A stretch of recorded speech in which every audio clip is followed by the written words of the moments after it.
keep all your milkshakes and your gunpowder, because me personally, my milkshake brings all the boys to the yard and they're like, it's better than yours. Damn right, it's better than yours. It's the only milkshake reference thing that came to mind. Damn right.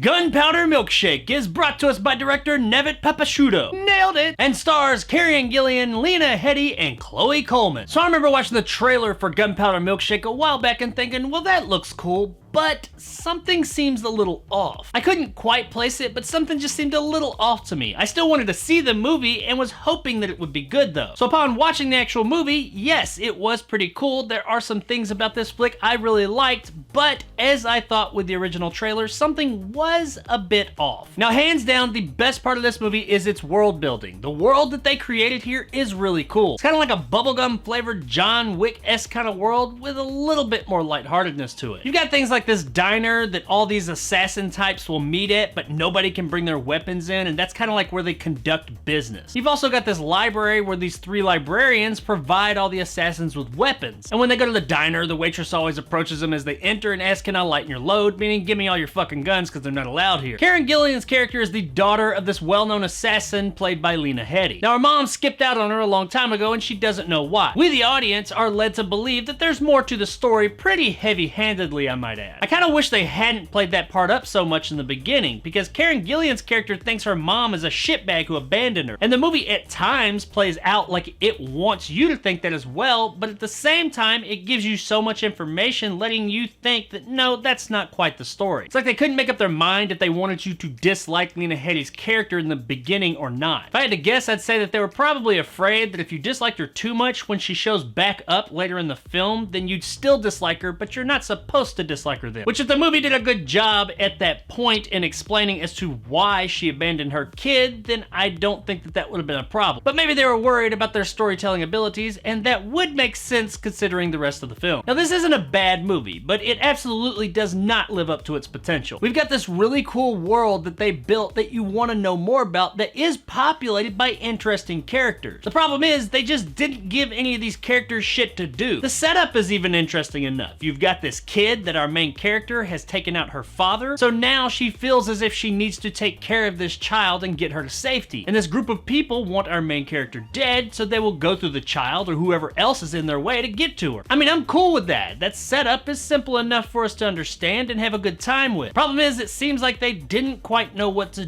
do beyond the setup and the world building. All the parts are there, including the performers. We got some really good talent here. Everybody in the movie does a fine job with what they're given, but as I mentioned, the problem is what they're given ain't much. There's some pretty neat action scenes that happen, but there's something just missing from it all. I did like the slight comedic tone that they added to everything to lighten things up a bit. The contrast of the comedy and the ultra-violent badassery was a neat thing to see. They just couldn't quite connect all the parts just right. The action scenes, while they are impressive and there's lots of stuff going on screen, just never really invoke that excitement that something like the John Wick franchise has. They're cool, and the people on screen are doing really cool things, and they're very well choreographed, but you just kinda don't care. Now, this movie is inevitably going to be compared to John Wick, because it is very similar in the way that it presents this world to us. And while I do think that this world could be a contender, if not at least an alternative to the John Wick franchise, they've got to give us a little something more. Give us something to root for. And that is what I think the movie's biggest issue is. It doesn't ever give us anything of real substance to root for, nor does it ever give us that really true villain to hate. Yes, there is a villain here, and we understand why said villain is coming after our characters, but you just don't really care. It doesn't carry the same weight as something like the John Wick franchise. That being said, the movie does look really good, and it is fairly entertaining, if not as entertaining as you wish it was. The narrative is easy to follow and it is executed well, there just isn't much here to execute. Guys, Gunpowder Milkshake was okay. While it does have all the components for a fun, entertaining ride, it's just missing that special something to make it truly exciting. And while I wouldn't mind seeing a sequel from these characters in this world where they expanded on this stuff a bit more, as it stands, it's not gonna light the world on fire or anything. It looks good, it's got some pretty good performances, and while it doesn't live up to its potential, it is entertaining enough for streaming. Across the street.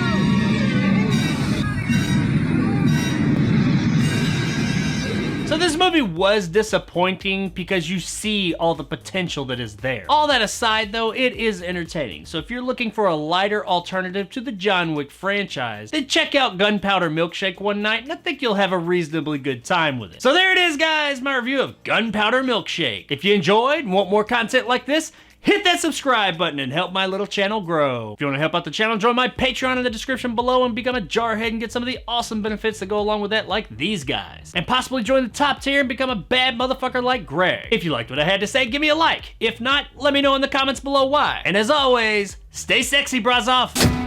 You're bleeding. It's just a scratch. You can get infected. Worms will get in there and lay eggs, and then they'll have to cut your arm off.